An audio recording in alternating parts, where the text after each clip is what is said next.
Hello there, and welcome in once again to the most accurate podcast here at 444 Fantasy Football. I am Matt Okada. I am here with John Paulson. It is the Friday before Thanksgiving, so we are podcasting today. As a note, programming note, we will not be podcasting next week because it is Black Friday right after Thanksgiving, all the holiday stuff going down. But for this week, we are here, which is good because it is a strange week with a lot of curious limiteds and unknowns on the practice reports, and we've got things to get through. But before we get to them, how are you doing, John? I'm doing all right. More rain last night here in Southern California, and I think we're past it, but a few days of sunshine would be nice at this point. I feel like a lot of the listeners don't appreciate when we mention rain here because we do it because it's some kind of like once in a year miracle, and everyone else is like, rain? What's so special about rain in November? But yes, we don't get it, and it's been raining for like the majority of a week or more now. Anyway, briefly, Thursday Night Football before we get to the rest of the show. Not that exciting a game. The Texans beat the Bills because their defense is insane. We'll start on their side of the ball. I think the thing probably most worth noting is Woody Marks, it feels like, is completely entrenched as the RB1 over Nick Chubb. Now, he still only had 75 rushing yards and -5 receiving yards and no touchdown. So he wasn't great for fantasy. But down the stretch, with the backfield shaping up as it is, Woody Marks is roughly what to you? RB? Yeah, I mean, he's getting ranked as a mid to low RB2. I mean, I think I was a little higher on him last week. He had such a good matchup. And then this week, I just kind of tempered my expectations because they do tend to pull him at the goal line. They did it again last night. I saw Nick Chubb had a couple goal line snaps. And he wasn't very involved as a receiver, just the one. He's a good pass catcher. And I think maybe this might be a Davis Mills situation with this. I'm just looking at his, 3 targets last week. I'm sorry, 1 target last week against Tennessee, 3 targets the week before against Jacksonville. He was getting 4 or 5 earlier in the season here and there. So it's just like the floor is fairly low if he's not going to score touchdowns or catch passes right now. So, I mean, I did take his more on his rushing yards because the Bills are so bad against the run, and that one cashed. So that's nice. But yeah, he is definitely entrenched as the RB1. It's just they're pulling him enough. They're not using him as a pass catcher to make him a high-end RB2. I like the Stroud versus Mills call out. We'll see how that pans out because it sounds like Stroud should be back in week 13, although Davis Mills has played pretty dang well for Houston in his absence. In the passing game, this is a bit of a double question, I think. One, is Jaden Higgins a thing? He only had 4 catches for 38 yards, but he scored a touchdown, and he had 9 targets, which was the most on the team, and as many as Nico Collins and Christian Kirk put together. And he looked like, I mean, if you were watching most of the game, it seemed like he was the wide receiver 1 on this team. And then the flip side of that is, are you worried about Nico Collins, or is this maybe another Davis Mills thing? Because he feels like he's underperformed a bit lately.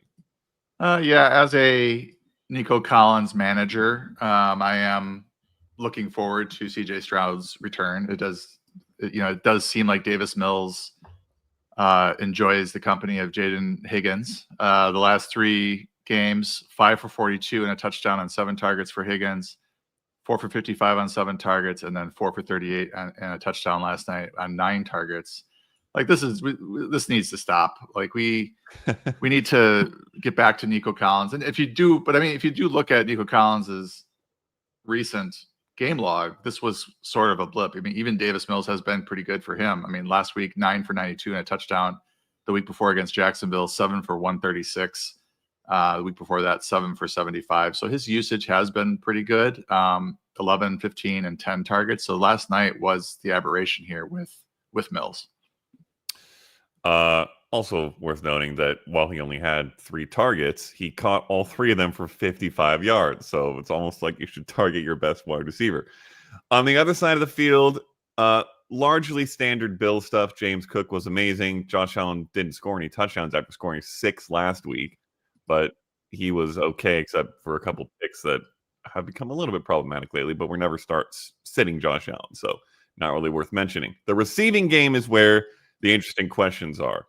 Keelan Coleman was a healthy scratch again, but Tyrell Shavers, it took me a while to even remember his name, did nothing. I don't even know if he was active, but I believe he was because I think we would have heard if he wasn't. He was active. It was, yeah. So he did not have a single target. Khalil Shakir was the guy this week, 10 targets. He caught 8 for 110 yards, which is great, but I don't know how many people were trusting him coming into this game. The question moving forward is, do you feel good rolling any of these pass catchers out with any level of confidence in a given matchup? I do feel comfortable with Khalil Shakir. I tend to rank him higher than most others, but this was a really bad matchup against Houston. Their second adjusted fantasy points allowed to the receiver position, but he sort of defied those odds. And it was a unusually concentrated target tree here for Josh Allen to target Shakir 10 times. No other player got more than 4 targets, but he's the only player in this passing game that I would feel confident in, with Dalton Kincaid sidelined. I mean, Dalton Kincaid's a tight end 1 when he's healthy. But other than that, it's Shakir or bust. And this was not one where I ranked him terribly high because I figured the Texans would do a pretty good job of taking him away, but they were able to hook up 8 times for 110 yards. Otherwise, not much. This game was quite defensive, and the Bills on a bit of a skid. So we'll see if they can figure things out. All right, to the news, of which there is not as much in quantity, but the quality of it is interesting. And then after that, we'll get into matchups, and at the end of the show, Q&A. So if you have questions, feel free to drop them in the chats that you are in, and we will get to what we can at the end of the show. Jamar Chase suspended in Week 12 for spitting on Jalen Ramsey. What is going on in this world? Fantasy managers, not what we were looking for. So Chase will be out. In his absence, how high does T. Higgins get for you? And do you have interest in starting somebody else? The popular name being Andre Yoshivas in Cincy. Yeah, I mean, this is a bad time to get suspended. Your season is on life support. Your team is thinking about bringing Joe Burrow back weeks early just to try to string together some wins and try to save the season, and you are suspended for spitting. Yes, T. Higgins, answer your question. T. Higgins, I mean, this is bad for fantasy managers as well. Lose Jamar Chase week 12. I mean, that's rough. T. Higgins, wide receiver 3 for me this week. Given that, he's high up there. I mean, you look at maybe Amon-Ra should be ahead of him or Rashee Rice. But after that, I don't know who else has got the target floor that he does this week in a good matchup against a pass funnel Patriots defense. I am also interested in Yoshivas as a sneaky start. Wrote him up. I've got him at wide receiver 36. There might be a surprise here. We don't really know who might step up just because the target tree is really concentrated with Chase and Higgins. And then Noah Fant gets a few targets and Chase Brown, and that's, Yoshivas occasionally. So you'd think Yoshivas would be the next guy to, maybe see 7-8 targets and have a good game. But somebody else might pop their heads up. But I would feel fairly confident with all the snaps and the clear wide receiver 3 role that he's had, that he would be the next guy up and have a pretty good fantasy day. All right. Big stuff there. In Atlanta, Drake London technically is listed as doubtful right now. But as of yesterday morning, Raheem Morris confirmed that Drake London wouldn't play and said he hopes he can play in Week 13. So not sure why. Maybe it's just a practice reports thing that London hasn't appeared as officially out, but he's not going to play this week against the Saints. In his absence, Darnell Mooney, Question mark. He has not really done much of anything this year. Kyle Pitts? Question mark. He had some nice games early on, but he hasn't done much either. And then the lens coloring all of this situation is Michael Penix Jr. is out for the season with the knee injury that got some second opinions on and apparently not good, which means it's going to be Kirk Cousins at quarterback. What does that mean for all of these guys?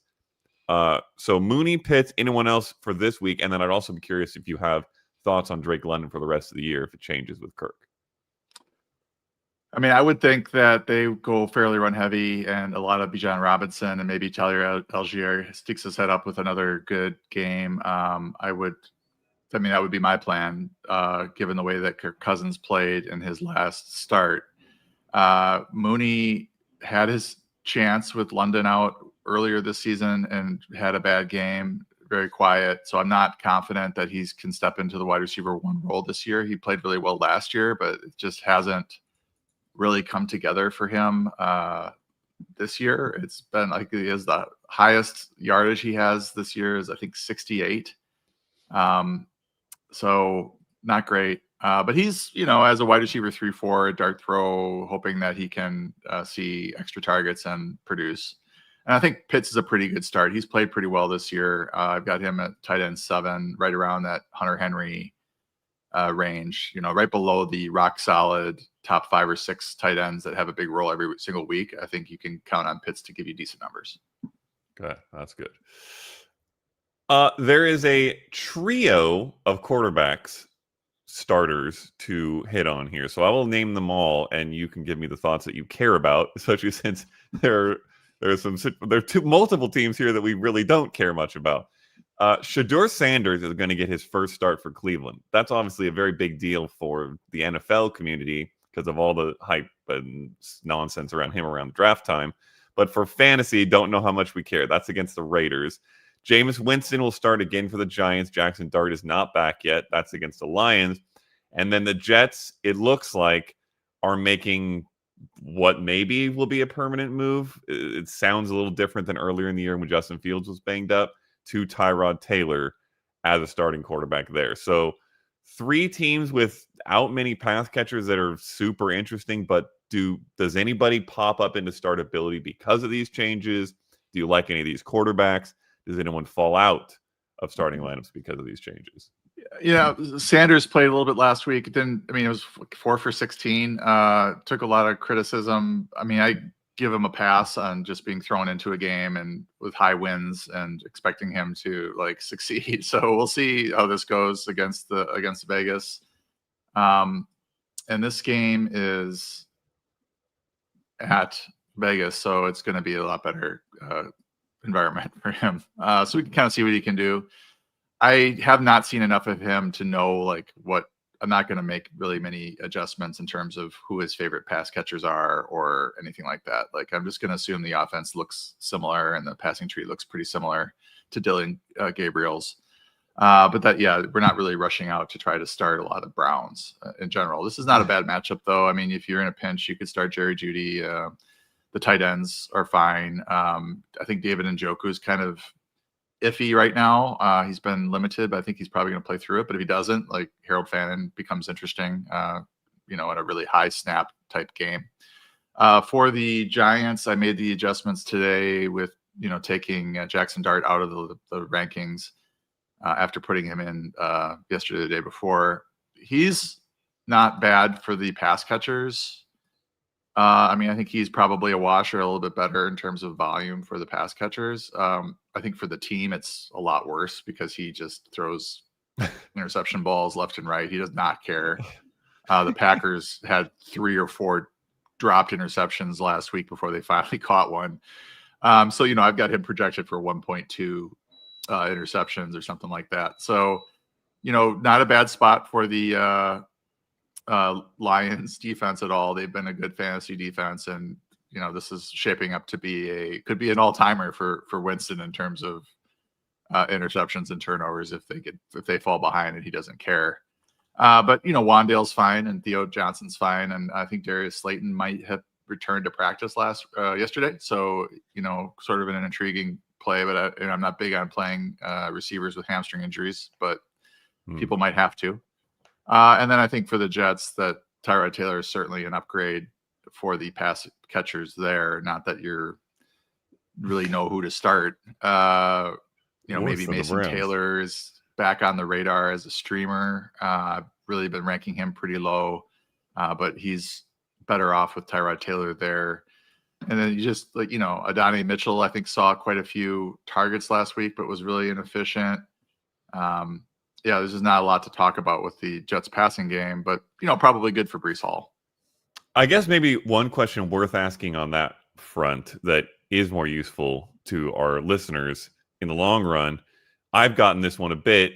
Are you trying to hold on to Garrett Wilson in the hopes that maybe Tyrod Taylor is better for him and he comes back around the playoff time and you throw him in your lineup, or is this not something you're willing to trust? I mean, I have him in a FFPC league, and those are pretty deep rosters. So I'm just stashing him because there's not like anything on the waiver wire that I'm running out and trying to get. There's nothing that's more appealing than perhaps having Garrett Wilson for the fantasy playoffs with Tyrod Taylor. So kind of holding out hope. Is it hurting my team? That's the question.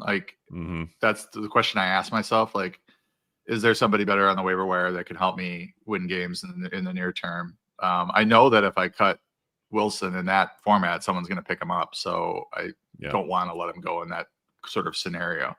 You might be in a shallower league where holding on to him is really painful and you're really not sure if he's going to come back, and there might be somebody pretty good on the waiver wire that you can actually start this week. That's a whole nother conversation. If you are hurting your starting lineup by keeping him, you're maybe letting him go, but it sounds like if you have the room to stash him, not many other players would have more stashability, quote unquote, for you. Correct. Like you think about the fact that you could have a Garrett Wilson with Tyrod Taylor throwing him the ball in the fantasy playoffs. Maybe they do bring him back and want him to play. I mean, their season's basically over. So do they even bring him back? I don't know. Like that's very true. That's where we're at. That's the conversations we're having in week 12. And I'm sure that's what they're having in the front office. But sometimes they just, if the guy's healthy enough to play, they have him out there. So we'll see. Yeah. Feels like one of their only ways to sell tickets these days. So that can matter sometimes. In Arizona, Marvin Harrison Jr. will be out again with this. He had appendicitis. He had an appendectomy. Michael Wilson. Well, Greg Dortch, potentially, I am curious about as well. But Michael Wilson had one of the craziest games, probably in my fantasy memory overall. Forget recent. 18 targets, 15 catches, 185 out of yards out of absolutely nowhere. Are you rolling him out there as a wide receiver too? Do you think it was a complete fluke? Do you see any long-term value here? Like, what's your take on this whole Michael Wilson situation? Well, I think, if Marvin Harrison comes back healthy, he's back in that wide receiver 1 role, which is really the number 2 role in the offense, behind Trey McBride, or they're, sort of 1A, 1B type situations. But I think in the short term and with an appendectomy, it might take another week or two before Harrison's really fit to play. I know guys have missed a few weeks with that after that surgery. So Wilson is, for me, wide receiver 19 this week. You can make a case. Maybe, some guys, some tough conversations in that wide receiver 15 to wide receiver 23 range. But, Jacksonville, middle of the road against the position, and kind of a pass funnel. And Arizona has just gone really pass heavy, where like what's lost in this is Jacoby Brissett is hot, like 5 straight games of 2 touchdowns passes. He had 47 pass completions last week, which was an NFL record. Threw for 452 yards. And this game's at home in the Dome against Jacksonville, who can put up some points here and there. So, I think Wilson for sure. And you asked about Dortch. I've got him ranked he had 6 for 66 and a touchdown last week. I have him ranked as a low-end wide receiver 3. I think he could be have another game like that, especially if they get into a pass-heavy game script. Every once in a while, the record books have something just hysterically weird in it. And Jacoby Brissett holding the completions record for who knows how long is definitely one of those. As a backup, mind you. Couple coach speak things, and then we'll get to the we don't know injury situations that you're going to have to keep eyes on. In Carolina, Dave Canales said that they gave a focused effort to getting Xavier Legette more targets last week. He had 8 of them, which was his tied for his second most of the year, and he looked quite good. He caught 4 for 83 and a touchdown. Are you excited about this at all? Obviously, Bryce Young had his best game in the pros by far against the Falcons, so that was it's the chicken and egg thing a little bit. Like, that was part of why Legette was good, and Legette being good was part of why Bryce Young was good. But do you view this offense as maybe shifting in a positive way for Bryce, Legette, Tet McMillan, anybody here? I mean, Legette has been. I mean, I've not been a fan of his. A lot of it comes from the reception, perception, route running questions that Matt Harmon asks about him, but he has been creeping up the rankings because the production has been there. So he's ranked as a wide receiver 4, low end wide receiver 4 this week. I think he is startable in a good matchup against 49ers, who were the defense that allowed the most completions and 452 passing yards last week. It's probably going to be negative game script for the Panthers because the 49ers offense is pretty good. So yeah, you could see him have another pretty good game. And McMillan is obviously a low end wide receiver 1, high end wide receiver 2 this week. He's coming off of was it last week he had 2 touchdowns, but finally finding the end zone again is good for him. All righty. And then in Seattle, Mike McDonald said that Kenneth Walker III is, quote, showing he's earning more opportunities to get the ball, end quote. Now, it's not quite as convicted as all of us fantasy managers would like him to be, because we've been saying this, I would say all year, but it's really been more than all year. It's been multiple years now. Last week, it was 16 carries for Walker. It was still 11 for Charbonnet. Walker did get the touchdown finally, and Charbonnet was once again worse from an efficiency standpoint, which it feels like he is every single week. Do you put much stock into this where you're excited about Kenneth Walker III or starting him with confidence? A lot of people were benching both these guys against the Rams because of how good that defense was. Does this change things for you at all? Yeah, it does. And, I've been following the path of the backfield and ranking them appropriately. And I believe last week, Walker ended up behind Charbonnet because Charbonnet was getting the touchdowns. They were getting about the same number of touches. And then he pops up and has a pretty good game. He rushed for 4.2 yards per carry last week against a really good Rams defense. Not only had the 67 yards and the touchdown, but he also added 44 yards receiving. So he ended up with over 100 yards, 111 yards, total yards against a really good Rams defense. Previous week, 4.8 yards per carry against the Arizona, 14 carries for 67 yards. So if he is now going to be the lead back, which is we've been lacking sort of any sort of clarity on that, I think these comments do lead us in that direction in terms of giving him the lion's share of the backfield. So I do think, but I don't think that this necessarily won't change on its head if he has 4 carries for 7 yards on the first, a handful of carries, and Charbonnet rips off a 20-yard run. Like, this could flip pretty quickly, but I do rank Walker higher than Charbonnet for sure this week, and I have him as a pretty rock solid RB2 in a really nice matchup against Tennessee. Okay, love to hear that. I have a lot of Walker. There is also the reality that if you get 15 carries and Charbonnet gets 1 or 2, but they both come on the goal line, it can be worth just as much. So we need to see how they're willing to handle that situation as well. But I like the optimism. Okay, these are the injuries, or at least a strong list of them, where players are limited. They were limited as of Thursday. I have not yet seen practice report stuffs out of their respective teams today, Friday, and you're going to need to monitor them to know what to do. So we will give largely the both sides approach if we can, unless we find new information as we talk. In Tampa Bay, Bucky Irving has the foot and shoulder injury he's been trying to come back from forever. He's been limited. It seems like he's less likely to play this week. Chris Godwin, somewhat similar. He's got the fibula injury, also been limited, also feels not that likely to play. So you can tell me what you think about when Bucky does come back, whether it's this week or next, but also in both those situations, where are you at with Sean Tucker, who has shown to be the most explosive when he gets a starting workload running back in the NFL, but never gets a starting workload unless Bucky Irving's up. So I have some breaking news here. It looks like Todd Bowles says that Bucky Irving, quote, didn't handle it well dealing with his injuries. I'm seeing another news report saying he got some mental health support during his injury recovery because it can be tough to, be missing time and not being able to play. Bowles went on to say that Irving is, quote, definitely trending towards playing next week against the Cardinals. Will not play this week against the Rams. So he's doing fine.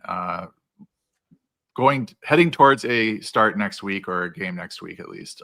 So with that context, Sean Tucker has been earning a bigger role. He's a better runner than of the football than Rachaad White. Rachaad White's pretty good in the passing game, but Tucker's pretty good in the passing game as well. Rachaad White got the start last week against the Bills, but Tucker took over and went nuts. He had one of his ham games. So I do think that he is the better start of the two. I'm not ranking him super, super high because the Rams are a really bad matchup for running backs. They're third in adjusted fantasy points a lot of the position. So right now I've got him ranked RB25 in that Aaron Jones, Tyrone Tracy sort of range. He might inch up a little bit now that we have some more clarity on the Irving situation, just because I was sort of wondering if, and I didn't want to rank him too high and heading into Thursday Night Football either, because we didn't know if Irving was going to play. As for Godwin, I'm just, it's like these guys, it's like waiting for Guffman at this point, waiting for these guys to come back and play, and just assuming they're going to be out until we get a full practice from them, or, confirmation that they are going to play through limited practices. But I think Tez Johnson remains a pretty good start. He didn't have a great game last week, but he should bounce back. And this is, like I said, the Rams rush defense is pretty good. They tend to funnel things to the passing game, which they're pretty good at that as well. But Tez Johnson, Emeka Egbuka, K-Dot, I think continues to see most of the targets. Out of curiosity, do you think there's a chance for Chris Godwin coming back is good for Emeka Egbuka? Because he's been getting the targets, but 4 out of the last 5 games has not been very good for fantasy. He had the one big game against New England. And I'm wondering, is it an attention thing and Godwin being back might help him? Are you not concerned about Egbuka at all, or where do you fall in that situation?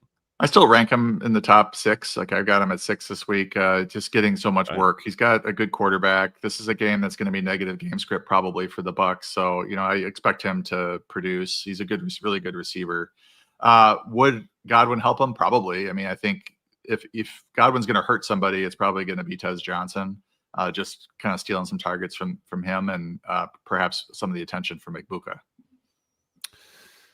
All righty. Let's hope that it gets better down the stretch. Back to what it was at the beginning of the year, because he was incredible. In Green Bay, Josh Jacobs, as of today, because I see a practice report for today, is going to remain limited, has been limited all week.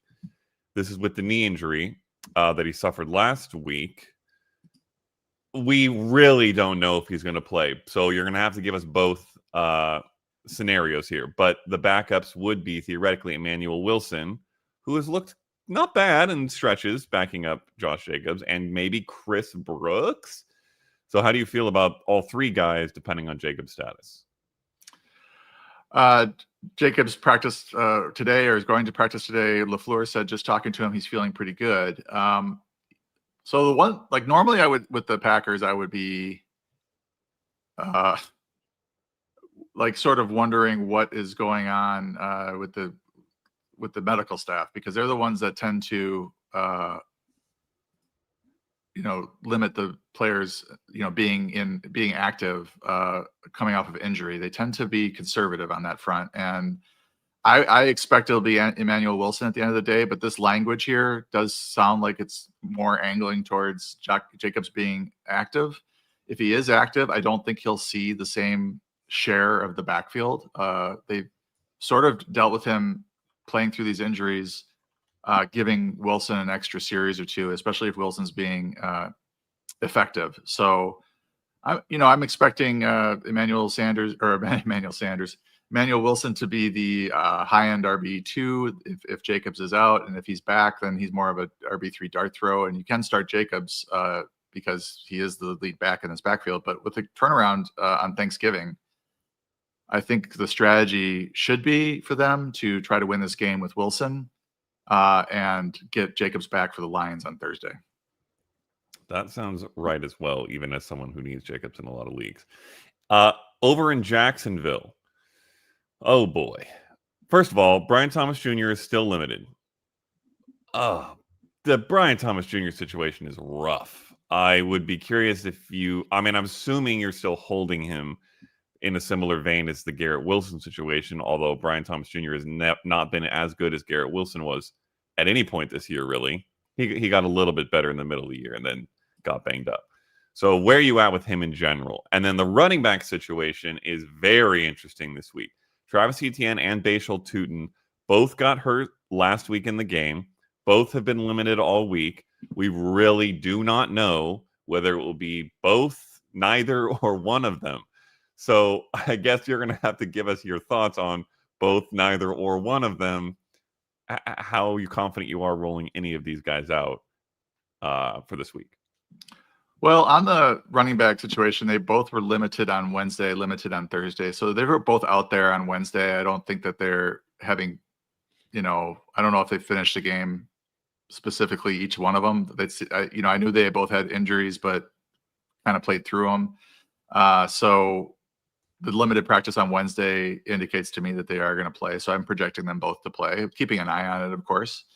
Thomas, these long layoffs, high ankle sprain, I believe, for him, really bad for receivers. So they are taking their time with him. If he does come back, I'm not going to rank him particularly high coming off of the ankle injury. I'd like to see him out there for a full complement of snaps and earning targets before I'm going to really recommend people start him. He hasn't had the greatest season, obviously, coming off a really, really good rookie season last year. So, it's kind of a wait and see on him. But yes, holding him if I can, because he could be useful down the stretch. And if both backs play, are you starting Etienne over Tutin, or are they both kind of like vulturing each other's work and end up as RB3s? Yeah, this is a pretty good matchup against Arizona. I've got Etienne right now at RB12. He might need to be a little bit lower than that with the, if there is an injury concern. I'm interested to see what their practice status is today. Tutin down at RB35, but that could be closer if both guys look like they're going to play and play a full complement of snaps, because Tutin was more effective last week. I mean, Etienne's still getting the start. Etienne ended up with the 2 touchdowns and, had a good fourth quarter, but Tutin left early in the fourth quarter. So he wasn't able to finish the game, and he was going to probably outgain Etienne last week. We don't know who would have gotten that 3rd touchdown. Worth noting that both guys were incredible. They were also shellacking the Chargers 35-6 in a horrifically embarrassing game for Los Angeles. Tough to imagine that will be happening all that often. So maybe it'll be one or the other. We'll have to find out which. In New England, Ramondre Stevenson, limited from what I saw coming into the weekend. He has been out, obviously, for a couple weeks. And in his absence, Travion Henderson has been unbelievable. So the question here is, let's assume Ramondre Stevenson comes back this week, but the question remains true no matter what week he does come back. What is your expectation or projection here? Because I understand it's very hard to know. It requires a assumption of logical coaching, or at least the way we might see it, that might not apply. But Henderson has been playing like a top tier RB1 without Stevenson, but they played Stevenson over Henderson all year. What do you expect on Stevenson return? So, yes, logically, as fantasy managers, we would like to see Travion Henderson continue in the role that he's seen. Like the last 2 weeks, 33 rush attempts, 6 receptions. That left a total of 8 carries for Dearness Johnson and Terrell Jennings. However, when Ramondre Stevenson comes back, and with the knowledge that Ramondre Stevenson was playing ahead of Henderson for much of the season, I don't think that you're going to see a 33-8 carry ratio or a 39-8 touch ratio between Henderson and Stevenson. You could see Stevenson in the backup role, but probably more of a 10 to 12 touch role depending on his overall health. But that could still leave Henderson. I think if Stevenson were back this week, I still would rank Henderson in the top 12, maybe top 10. He's at 6 right now, so he's obviously a really, really strong play. But if Stevenson were back, I would have him project him to seed a few more touches, just because of how the team has shown that they value Stevenson versus Henderson. Now that might have changed in this absence for Stevenson, but I don't think it changed completely. So I do think Stevenson would be given a couple extra series relative to what Johnson and Jennings have seen.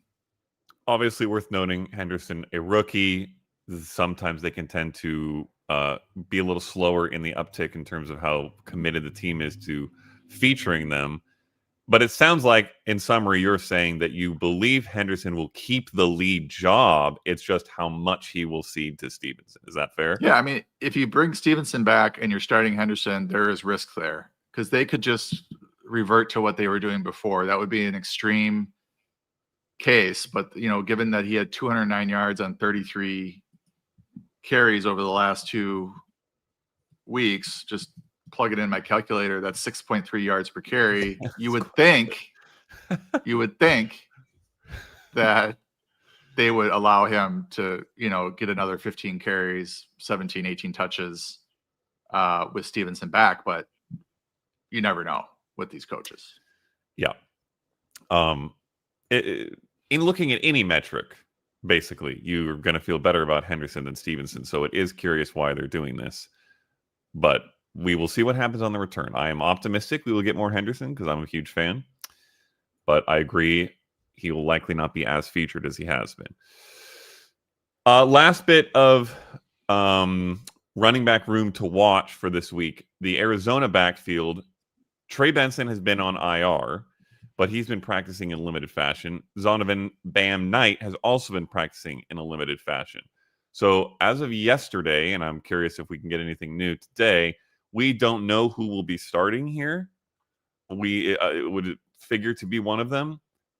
Similar to the other situations we've talked about, what's your breakdown here based on who plays?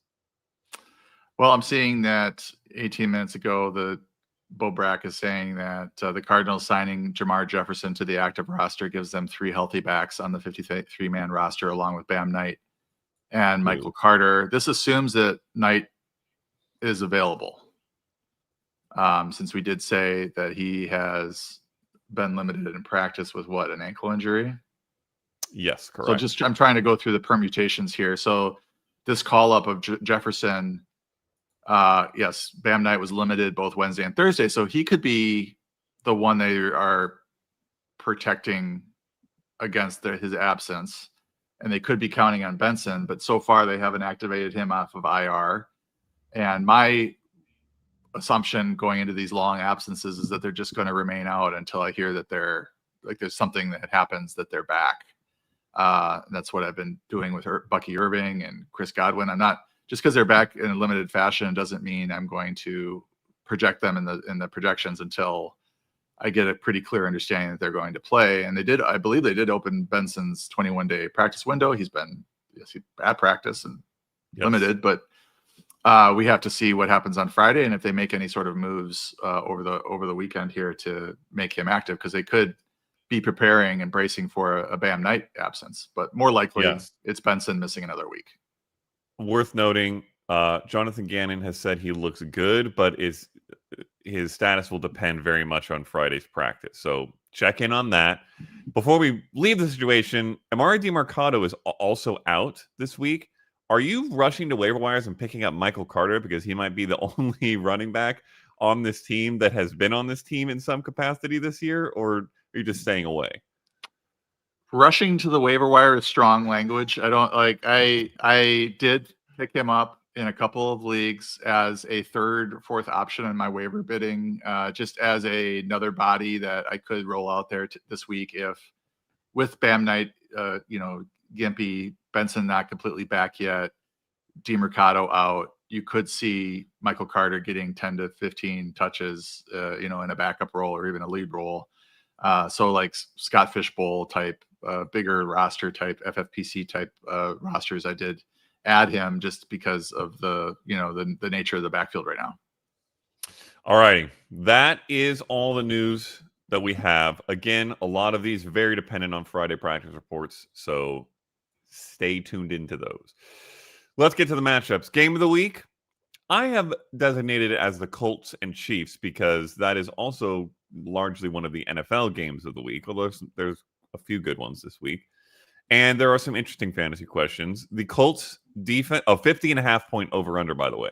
The Colts defense has been pretty middling against running backs, but very soft against the passing game, the entire passing game in adjusted fantasy points allowed. Some of that comes from the fact that they're forcing every team to throw because they're averaging more than 30 points a game. Two questions here, basically, because you're starting Rashee Rice, you're starting Patrick Mahomes. Can you start any Chiefs running back with any confidence these days? And where are you at with Travis Kelce, who's kind of on the upswing, and Xavier Worthy, who it feels like is very much on the downswing? Well, I think with Kelce, the Colts are 29th in adjusted fantasy points allowed to the tight end position. I have him in my top 5 this week. As for the running back situation, Kareem Hunt, the Colts are 15th in adjusted fantasy points allowed to the running back position. They have made no moves really to get Brashard Smith more involved, even coming off the bye. Like they didn't, sometimes rookies get a bump coming off the bye. It didn't really happen. So Pacheco was a full practice on Wednesday, limited yesterday, which sounds like a downgrade. It could be the plan. Like they wanted him to practice on Wednesday, see how his knee responded, and they were going to give him a day off or a limited day on Thursday and then practice again on Friday. So we got to see if he's back. Yes, your answer to the question is no, there's no confident start. I mean, you're back to your 3-headed monster and not the best matchup. I mean, I think that the Chiefs probably attack the Colts through the air. And then you mentioned Worthy, who was a DNP on Wednesday. Thursday was limited. I did write him up for sneaky starts, but I did not really take this ankle injury into account. So if he's limited or looks gimpy today, may not play, all of a sudden Hollywood Brown, Tyquan Thornton are interesting plays, dart throws. I mean, Hollywood Brown is 44th in my rankings right now, so he's already sort of a pretty intriguing play in a nice matchup. But then if Worthy were to sit, then all of a sudden Tyquan Thornton probably sees his snaps double, and he is a big air yards guy. So all it takes is one catch for a touchdown, and he's now worthy of a start. No pun intended on that. So just keep an eye on Worthy. I do think Worthy is fairly interesting if he does play, but it does seem like he is not fully healthy. Also, just a little bit of like a brain chemistry readjustment thing with the Chiefs and the Colts. We really just have to assume they're going to be playing. The Chiefs are going to be playing from behind in this game, which is something like we have not. We've thought that way for years, but they have not been winning. The Colts have been and have been scoring a ton. So again, the pass game positive in this one. Also worth noting, if Kareem Hunt's on his own, he scored 4 touchdowns in his last 3 games played. So that makes it much more interesting, like you said. On the other side, the KC defense is very good. They are top 10 in AFPA against every position. Obviously, it doesn't matter with Jonathan Taylor. I assume it doesn't matter to you with Tyler Warren. Both those guys are basically locked starters. But in the rest of the passing game, Daniel Jones, where are you at with him? Obviously, he started the season pretty incredibly, has been a little hit or miss since then, and has a very tough matchup. And then which pass catchers do you like or trust, if any, given how they tend to mix and match a bit week to week? So Jones is coming in at QB 15. It's a tough week for some of these guys. I mean, Love at 12, Mayfield at 13, Darnold at 18. These guys all have like mediocre matchups, whereas Jones has a bad matchup at Kansas City. So, normally he'd be, if he had a middling matchup, he'd probably be ahead of those guys. Mayfield, maybe not, but Love and Darnold.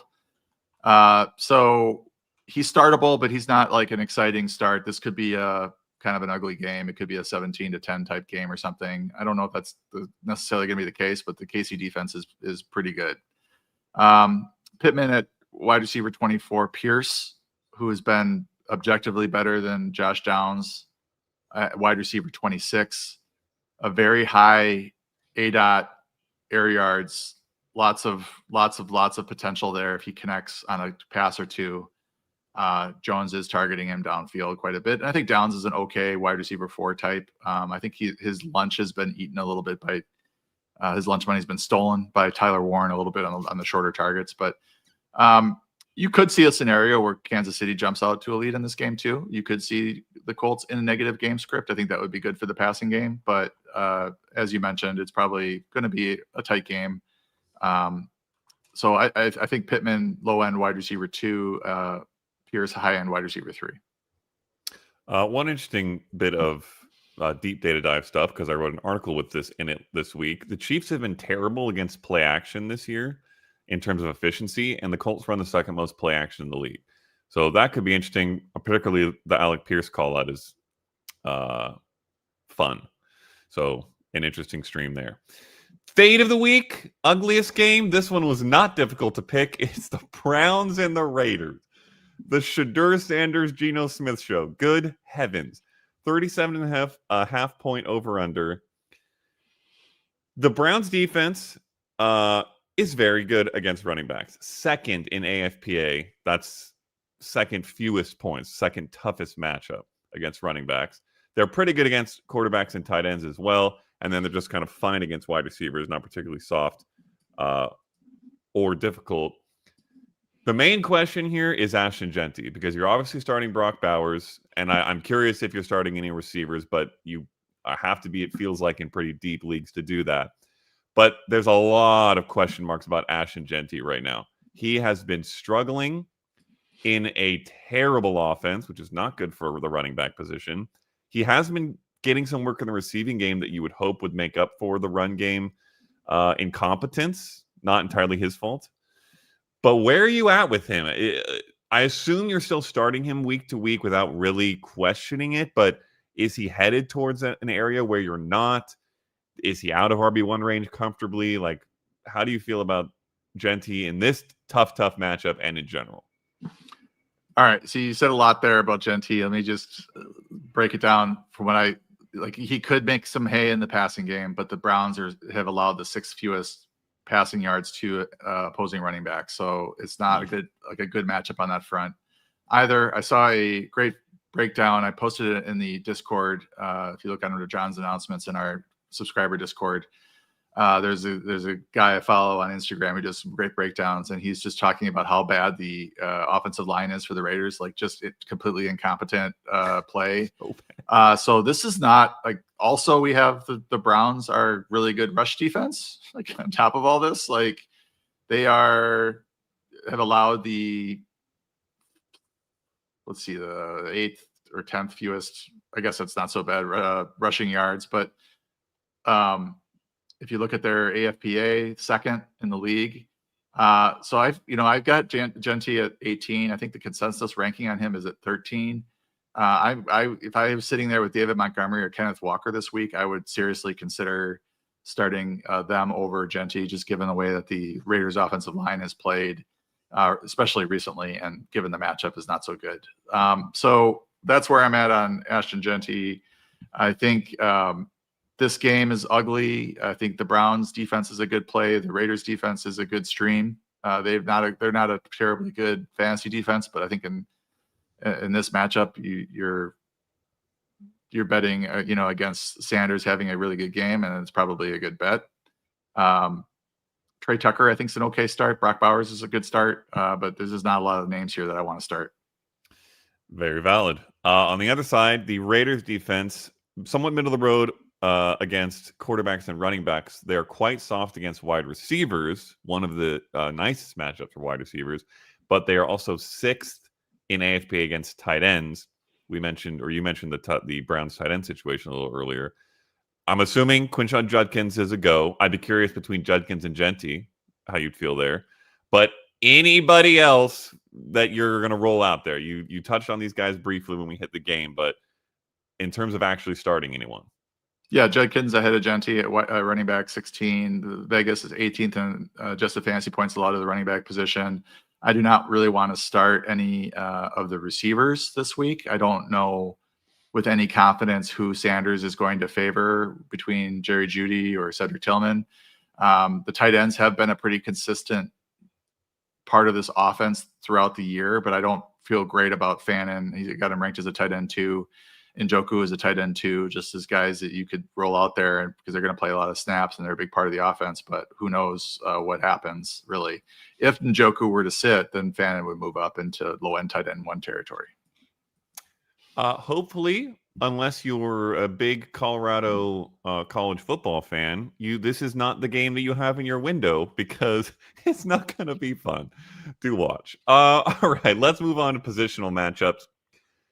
And then we'll get to the Q&A at the end of the show. So if anyone's got any questions, feel free to drop them in the chats. Quarterbacks. The good, Jared Goff is at home. You love to hear those words. Against the Giants, who are 20th in AFPA. You also love to hear that. So I'm wondering how high he gets in the starter conversation. He's kind of bouncing back and forth on that fringe of QB1 based on the matchups these days. Jacoby Brissett, who you talked about, has been lights out. The Jaguars are 29th in AFPA against quarterbacks. So that's very nice. I'd be curious if he's a must start for you. And then Joe Flacco. I put /Burrow in the show doc today because Joe Burrow has been practicing in full. We have not heard yet what they're going to do. It would be shocking to me if he plays, but it seems like it's possible. They have not ruled it out, and it's a game against the Patriots that A, they might need him to win, and B, they need to win. But the Pats are 25th in AFPA. So whoever it is there, obviously it's maybe a somewhat sizable difference between Flacco and Burrow. Do you like either of them? We should know on Saturday, the Bengals have until 4 o'clock Eastern to activate Joe Burrow to the 53-man roster. So we should have that clarity there. Pro Football Doc, for what it's worth, didn't think that he was going to come back this season and is now saying he thinks he's going to play this week. Wow. I do think that there is a record playoffs, desperation standpoint thing happening here. Without Jamar Chase, though, this becomes a bit of a different animal. That's why Joe Flacco is ranked like QB 17 this week, as opposed to being higher, because you don't have your best receiver in the lineup. So those guys are okay. I mean, I wouldn't really rush out to want to start Flacco or Burrow if they were playing this week, whichever one starts. You mentioned Goff. I've got him at QB 7. I'm starting him in several leagues. He's got nothing but dome indoor matchups rest of season, I believe. He's a great start. Jacoby Brissett, I got him at QB 9. I'm starting him in my long-running keeper league ahead of Caleb Williams and Jordan Love. I'm carrying 3 quarterbacks for some reason because I don't feel comfortable with any of them right now. But I've got Brissett starting against the Jags, who are 29th in just fantasy points allowed to position. So, yeah, I mean, that's where I'm at. I would say the Cincy quarterback is not as appealing, although the Patriots are a pass funnel. So I will say that. Okay. What a world we live in. On the bad side, not really much in terms of interesting, fringier play starts in tough matchups, but I did put Dak Prescott on the show doc. He's been, it feels like largely good, but sort of actually up and down, and he gets the Eagles, who are 7th in AFPA against the quarterback position. Are you starting with confidence, and are you starting him over guys like Goff and even Jacoby Brissett, who you had as QB9? Not against those guys. I think he's an interesting conversation with Caleb Williams, Jordan Love, Baker Mayfield, that group. I think that those are tougher calls because you're looking at other players. Love, Mayfield have mediocre matchups. Minnesota 15th, the Rams 14th. Prescott has a tougher matchup, 7th in adjusted fantasy points allowed, the quarterback position. He's playing at home though in Jerry World. He's got Pickens, he's got Lamb. He's probably going to face some negative game script. I mean, you could definitely see a scenario where he delivers. So I've got him at QB 11, but I don't feel great about it relative to Love, Mayfield. I feel like those guys could certainly outscore him, and even guys below that. Also worth noting, his only truly bad game recently was in Week 8. That was against the Broncos, who it seems like nearly everybody plays badly against. His one other bad game of the year was way back in Week 1 against the Eagles. That was on the road, so maybe this will make a difference, but just something to note. At the running back position, The Seattle running backs get the Titans. You hit on Kenneth Walker earlier, so I think we can just know we're starting him with confidence. The Titans are 28th in AFPA, so that helps boost that reality. David Montgomery, obviously you're starting Jahmyr Gibbs against the Giants, who are 31st in AFPA. But David Montgomery also gets that super soft matchup in a game you would expect the Lions are winning for the majority and maybe running the clock out. So I wonder how high he gets for you. And then Alvin Kamara, if he's healthy, which he's been limited, I believe, throughout the week, gets the Falcons, who are 26th in AFPA against running backs, and it feels like a bit of a run funnel. He was limited yesterday as well. He's getting a lot of touches, has not been efficient, but is that enough to get you to start him in fantasy? It's tough with Kamara because of Taysom Hill and the goal line work that he gets. He's an okay low-end RB2, high-end RB3 type flex play, but I'm not really excited about it. Montgomery, however, this does shape up to be a Montgomery game. I mentioned that I might start him over Ashton Genty if I were have that decision. Just because you look at what Montgomery typically does in good matchups. He has 5 matchups against defenses outside the top 20 in RB AFPA.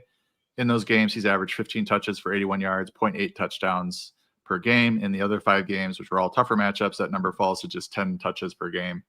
The Giants are 31st in that metric, so this is really shaping up. They've given up an average of 185 total yards, 6.2 yards per carry, and 1.75 touchdowns to opposing backfields in the last 4 games, the Giants. So for all the reasons you mentioned too, like the Lions coming home after a loss, they tend to really run up the score. They don't care about the score. They'll score 40 if they want to or can.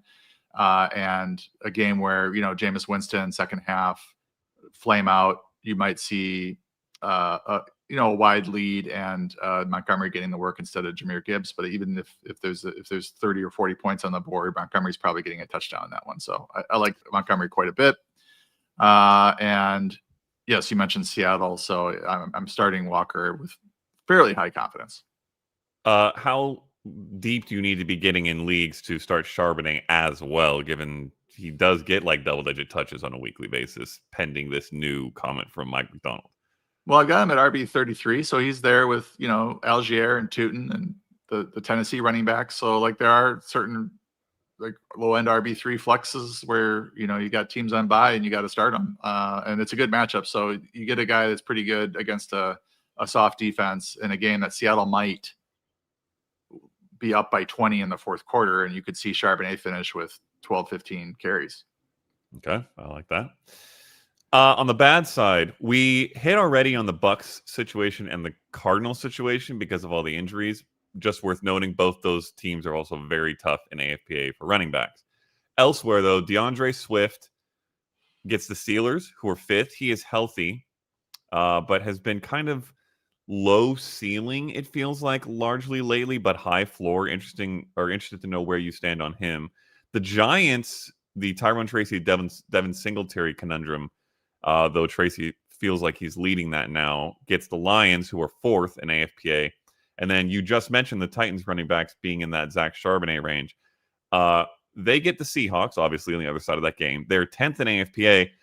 I am just curious also if you're ever starting these Titans running backs, because it feels like we're never getting anything out of them. Is it time to pull the ripcord here and move on?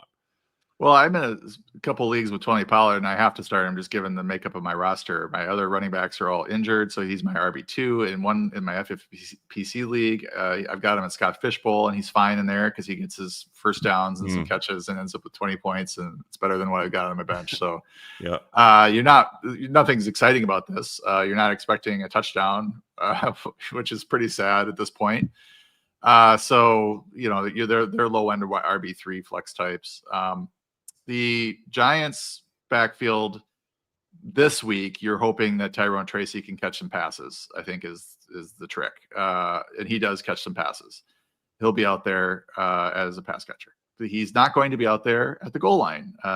Devin Singletary is getting all the goal line work, and that is really hamstringing Tyrone Tracy's any sort of like weekly upside for him. But he might be a guy that gets you 50 yards rushing and 5 catches for 40 yards and gets you a pretty decent PPR day or half PPR day. Swift feels pretty good. I mean, it's not a great matchup against Pittsburgh, but the Bears running game has been quite good since the bye. He's been playing well. They are splitting time between him and Monangai, but Swift has been leading. So I feel fairly good about him as a middle of the road RB2. All righty. To the wide receiver position. On the good side, the Bears get the Steelers, as we just talked about, who are 27th in AFPA. But what's going on with the pecking order there? It's very hard to know week to week who's going to consistently get targets. Rome Odunze is 1 week incredible, and then the next week disappears. So curious to know how you see that whole situation. Same with DJ Moore. And then also, DK Metcalf gets the... I have it. Yeah, the Bears on the flip side of that same game. They are 30th in AFPA. That is quite nice. But DK Metcalf... he's not getting the targets. It's been very disappointing from him. Can you trust him in a very good matchup this week and over the course of the season heading into the playoffs as well? With the Bears, I think, you're expecting Odunze to be the better fantasy play. They're also talking about getting Luther Burden more snaps. I think that probably comes at the expense of Zacchaeus. DJ Moore is really up and down as well. The funny thing is that Odunze started this season so hot, 9, 11, 7, 8 targets, came out of the bye and actually was worse. Yeah. Had a couple of 30-yard games. Then against Baltimore, he had a 10-target game, 7 for 114. Then he had a goose egg against Cincinnati. 3 targets there. 6 for 86 and a touchdown against the Giants on 10 targets. That was a week 10. Then last week against Minnesota, 2 for 41 in the Dome on 6 targets. So he just feels like a risky wide receiver too. You're probably starting him because you have to, and it's a good matchup against Pittsburgh. So roll him out there. I'm starting DJ Moore in a couple of weeks because I have to. And I guess you could start Burden just on the promise or the hope that Ben Johnson kind of follows through with the words that he's going to get more run because he deserves it. Pretty talented player. We know his route running's good. And then you asked about Metcalf. We have a possible quarterback change, but I believe they have not ruled out Aaron Rodgers. He has been practicing on a limited basis, if I remember correctly. Yep. We've got 8 targets for Metcalf last week, 5 for 49, 7 the week before, 4 the week before. And I think prior to this 9, 10, 11 Indianapolis Chargers Cincinnati run, he was actually pretty good. He had the 5 touchdowns in 7 games, seeing pretty consistent targets, not necessarily consistent yardage, but getting the touchdowns.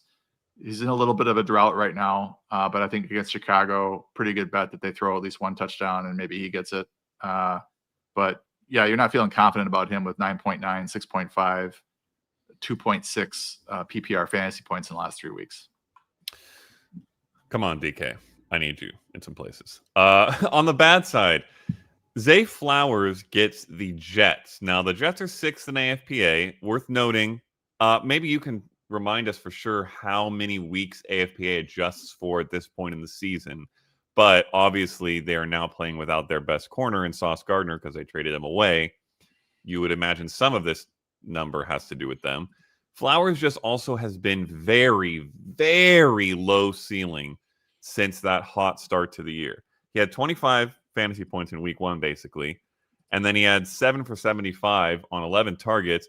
And then since then, he basically has been like 9 to 11 fantasy points almost every single week. So I'm curious where you stand on him. Are you just rolling him out there for the floor at this point, or do you see something better? And then the whole Packers wide receiver room gets the Vikings, who are 9th in AFPA against the position. Obviously, this wide receiver room is very confusing. Christian Watson has made it more confusing in his return, but almost feels like he's kind of maybe put people in more predictable roles. But what are you doing for fantasy with that group? Zay Flowers, 78, 75, 64, 63 in the last 4 games. only has one touchdown on the year, probably is due for a touchdown. You mentioned the changes to the secondary with the Jets. AFPA is great. We use a rolling 10-week window on it. So I think we're looking at week 2 through week 11 right now. So those early games will start to drop off, and you'll see if things have changed. You'll start to see it slowly. But if you are looking at this and saying, "Oh, I don't want to start him against the Jets," I wouldn't take that approach. You got to be aware of the changes to the team and what's going on. So I think in PPR formats, Flowers is really a strong start. You'd like to see more touchdowns or touchdown opportunities for him. I think he won't end up with one touchdown, I don't think. So when is he going to score another one? We'll see. He'll have a good week when he does. Packers. I have Watson ranked ahead of Dobbs this week. Watson has looked really good since coming back. He's been their most consistent receiver, had the 2 great touchdowns last week. Phenomenal game-winning touchdown catch.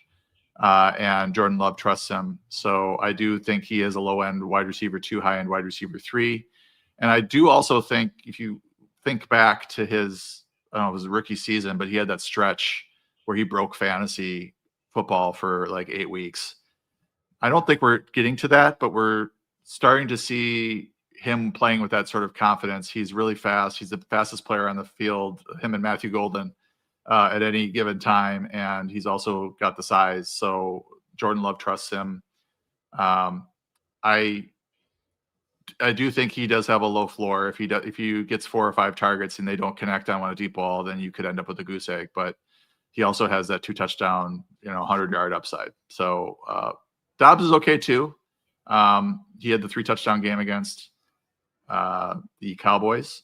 We also were without Tucker Kraft, and we're really getting nothing from Luke Musgrave. So there is more going to these receivers. I think there's some upside there, but this might be a weird game against the Vikings because it could be a low scoring, they know each other too well type game.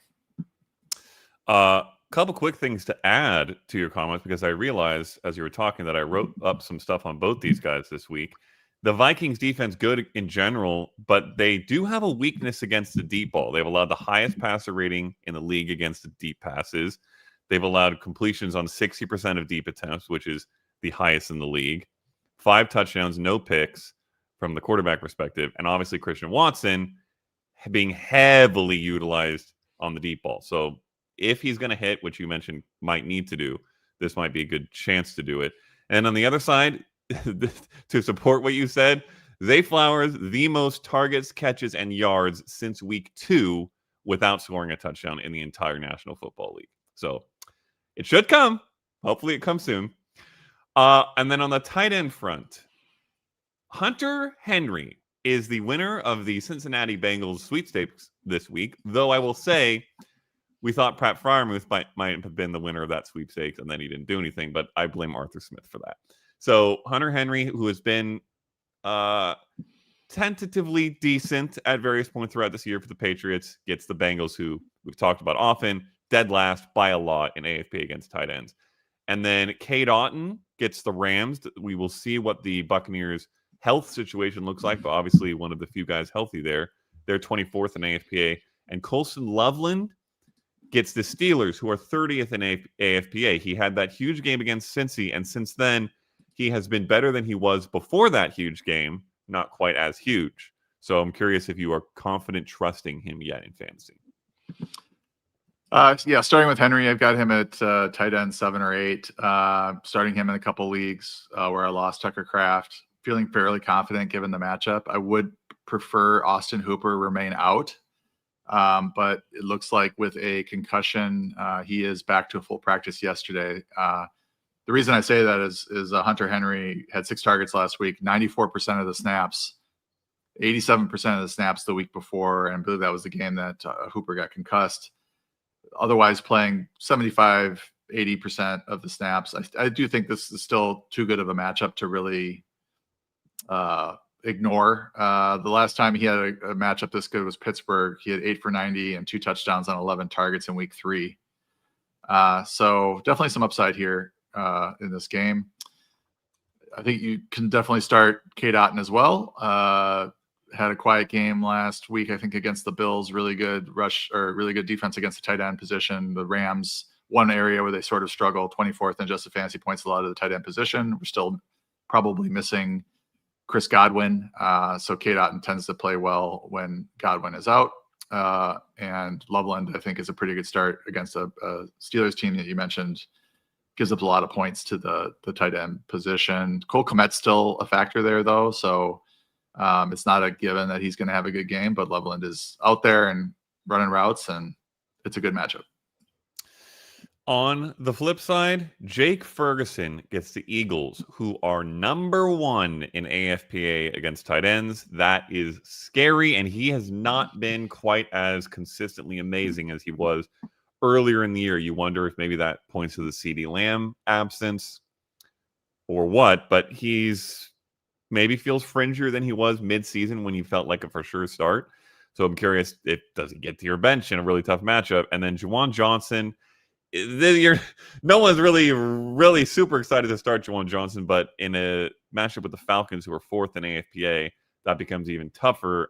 Imagine you might want to look to a different streamer there in New Orleans. Here's a question.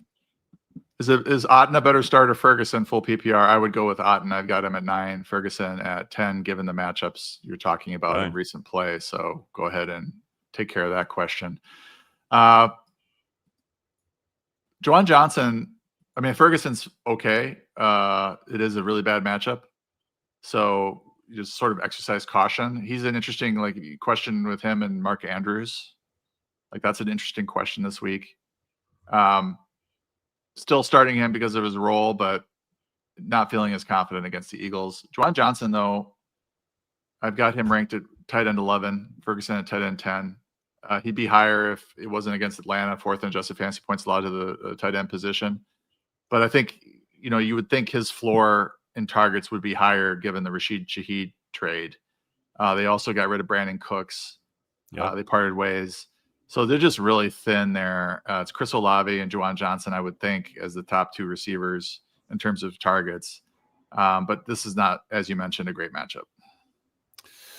All righty. Well, then we handled one question there, a start-sit question. So mostly if you've got other start-sit questions, whether you've dropped them in the chat or not, you can go check out John Paulson's rankings and find the answer quite easily. In that case, it was 9 versus 10. So very close, but reasonable.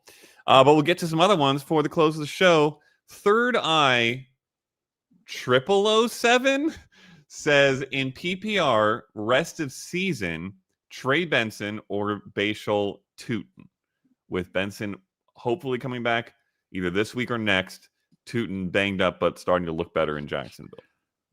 Well, I lean Benson here just because he would theoretically be the lead back. But I would, if I had Tootin on the roster, I'd be hard pressed to cut him just given the injuries to ETN and not knowing for sure if he's going to be playing in this week or in the future. I think they both play this week, Tootin and ETN. But Benson is holding this 2 in the bush, 1 in the hand argument. You think you're going to get maybe a RB2 rest of the season if he does come back healthy, just waiting on him coming back. And the other interesting news here, I'm seeing that Godwin is trending towards playing this week. Okay. So on the Kate Otten question, you may want to check the rankings after I adjust for this, because if he does come back and play, it's going to affect that entire passing game, including Otten. So good to know. Here's an interesting one from Williamy8202, and we can make it a little broader than this specific question, but we don't address DSTs very often, and they are important in most people's fantasy leagues, or at least they are part of most people's fantasy leagues. Is the Denver D worth holding for the playoffs? Do the matchups really matter? And then the end of the question is, such as the Saints schedule. I think the intended meaning of the question is as opposed to the Saints schedule. So the Broncos get in weeks 14, 15, 16, and 17, they get the Raiders, which is really nice, and then the Packers, Jaguars, and Chiefs. So it kind of goes downhill from a very hot start. New Orleans, who is a much less reliable defense, purely speaking, gets the Bucks, Panthers, Jets, Titans, which sounds quite nice. So specifically to William's question, but also just in general, do you care more about how good a DST has been throughout the year or about how the matchups look in the playoff stretch if you're planning for this push? Yeah, considering the Broncos lead the league in sacks, I would hold on to them. I would rather have the elite defense in those matchups we mentioned. At Vegas is great, and then at home against Green Bay and Jacksonville, I don't have any problem starting the Broncos at home against Jordan Love and that offensive line for the Packers, which is struggling to keep him protected. And then Jacksonville, I don't view them as a bad matchup for defenses. You may want to get out of the Denver at KC game, but you could easily stream Week 17. And even if New Orleans is available, they probably won't be at that point, but at Tennessee would be a nice matchup there. I think with Denver, these are all pretty favorable matchups. Nothing too scary except for that KC game. I'm going to ask a little bit of a follow-up question. How deep does a lead need to be, if ever, for you to be interested in rostering two defenses in a little combo stream situation down the stretch? Well, I do that sometimes in my keeper league. It's big benches. I think it's 20 players. So, and it also depends on what the other owners are doing, or the other managers are doing, because if I'm looking at the waiver wire and there just aren't a lot of options on a weekly basis to stream, and if my favorite streaming options, top 2 or 3, are always gone or picked up with money, I will start to use, especially as you get into playoffs and we can start paring down who we might want to start. You can use a roster spot to plan ahead at the defensive position, especially if you're just like bouncing amongst mediocre defenses with great matchups, because you're not going to feel very confident starting a mediocre defense 2 weeks in a row, because they're probably not going to have 2 good matchups 2 weeks in a row. So I will plan ahead and pick up a defense a week or 2 in advance, so that I have it all planned out in terms of that I have good starts. Because then the other owners or the other managers are going to the waiver wire trying to find the guys I already have or the defenses I already have on my bench, hoping that they're available, and they're not. So I think at a certain point, once you get past your buys and you don't need as much bench and depth, then it does make sense to, at that point, try to maximize one of the scoring positions in your starting lineup, and that's defense. Love that. Okay. Alkrot8453 says, half PPR guys need a waiver wire play that's better than Tyjae Spears. So you write the sneaky starts, wondering if anybody in there is waiverable. And then I write the waiver article, so I might have a couple names as well. But what do you got, if anything? Well, I don't know who is a waiver wire wide receiver necessarily, so I'm going to look at the flex rankings for where Spears is, and you need somebody that's better. Alec Pierce probably not available. Romeo Dobbs probably not available. And then you're getting into players that are probably ranked below Spears. So if you just don't want to start Spears, here are some other ideas. Keep an eye on the KC Xavier Worthy status, because Hollywood Brown, Tyquan Thornton would be an interesting start if Worthy is out or going to be limited. Tez Johnson, probably not available. Trey Tucker, Yosivas this week. Ooh. How about that? Okay. I like that last one. I had Troy Franklin and Alec Pierce as the top 2 guys in my waiver article. Both are probably unavailable to you, as John mentioned, but take a look, because we don't know what league you play in. It's possible there's somebody better. The one other one that I will note, because he's still rostered in less than 50% of leagues, is Christian Watson. And we both talked about him. Yeah, he was rostered in 34% going into waivers. He's still under 50% in Yahoo rostership. So check for that. Otherwise, you're in a dark place that John mentioned some names in, but it could be tough.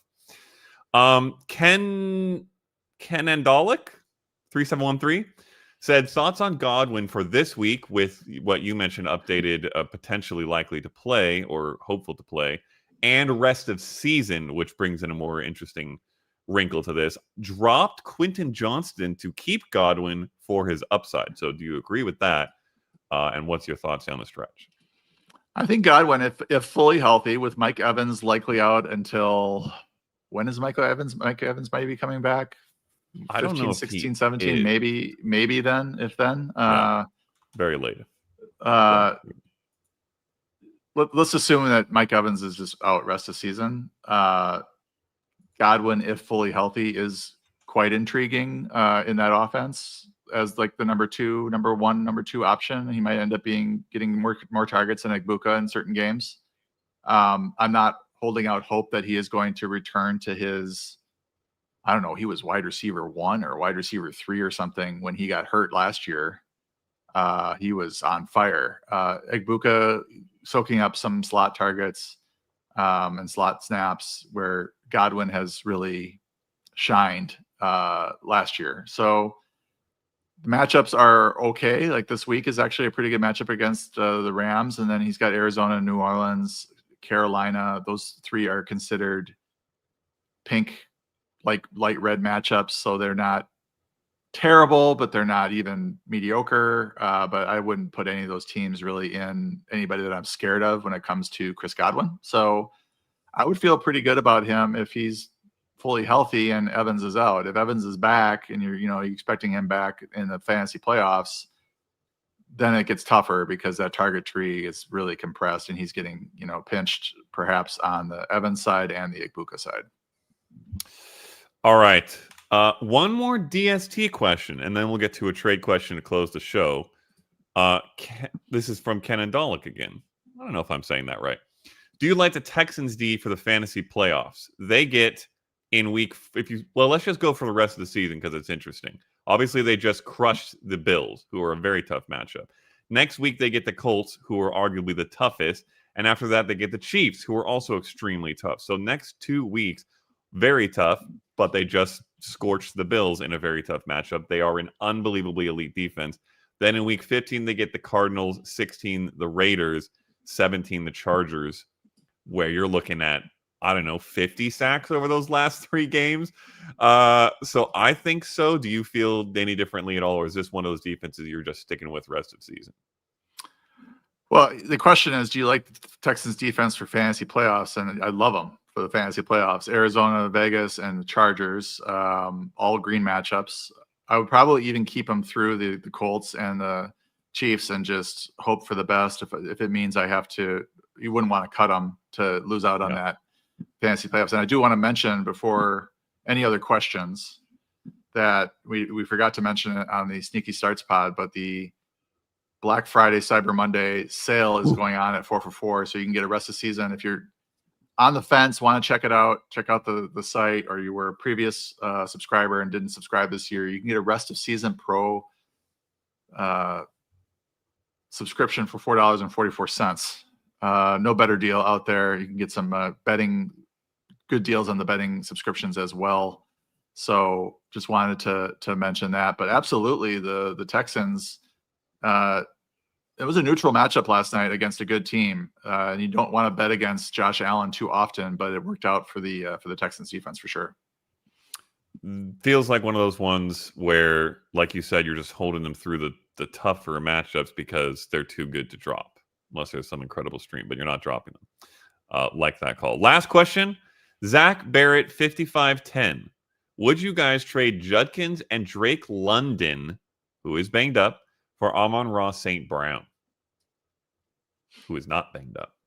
If you can take the hit at, given the injury to London, the change at quarterback to Cousins, if you can take the hit at running back and you don't need Judkins, then I think this is a fair trade. You're getting out. You might be, if London's knee injury lingers, you might just be doing a Judkins for Amon-Ra swap, and that's pretty good.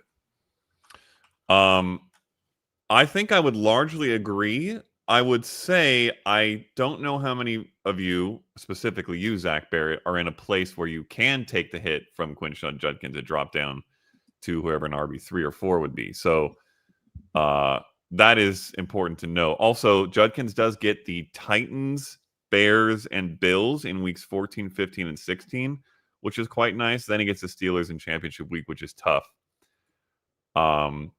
So, like John said, if you can just throw Judkins out because you've got 3 or 4 great running backs, you're basically just upgrading for free. I don't know how often that will be the case. So, lineup dependent. All righty. That is the show. Good stuff as always. We, as a reminder again, for anyone who joined late or to the live or didn't hear it at the top, we will be off next week for the holidays. But everybody enjoyed their Thanksgiving, of course. Go get those deals at 4 for 4 because all the tools you can get are absolutely incredible, especially the playoff planner, by the way. We haven't mentioned that much on this show because the playoffs aren't here yet. But they're almost here now, and there is a tool on 4 for 4, the playoff planner, where you can see the matchups across the playoff stretch for everybody, and it can help you make decisions. Anything else of note to add, John, before we sign off for the long break? I'm doing a Discord chat today at noon Pacific. Next week is different. We're going to be doing the Sneaky Starts podcast on Wednesday. Hopefully that drops Thursday morning. So if you listen to that religiously, check it out as the turkey's getting put in the oven. No Discord chat on Friday and no live stream on Friday. I don't know if you mentioned that. I was reading some of the comments over here, but just too difficult for me to record with the family home on Black Friday. So I will be updating projections throughout the weekend. So just if you have any start sit questions, that's where you look. And remember to keep an eye on all that stuff because of all the unknown, limited, this TBD, who's going to play, who's going to start situations we talk about at the top. Lots of good stuff, though. All righty, we will sign off and see you all in a couple of weeks. Good luck in week 12. Good luck making it to the fantasy playoffs because this is the push. And enjoy your Thanksgiving holiday. Adios.